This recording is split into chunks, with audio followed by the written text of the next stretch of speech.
a chiropractic adjustment on our patient here. Thoracic spine, which is in the back. Good.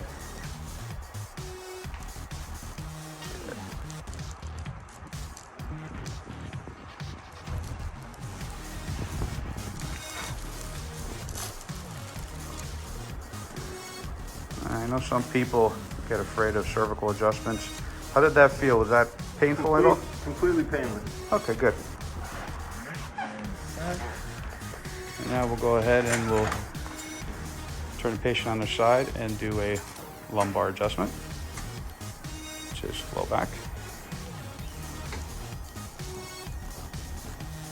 Good.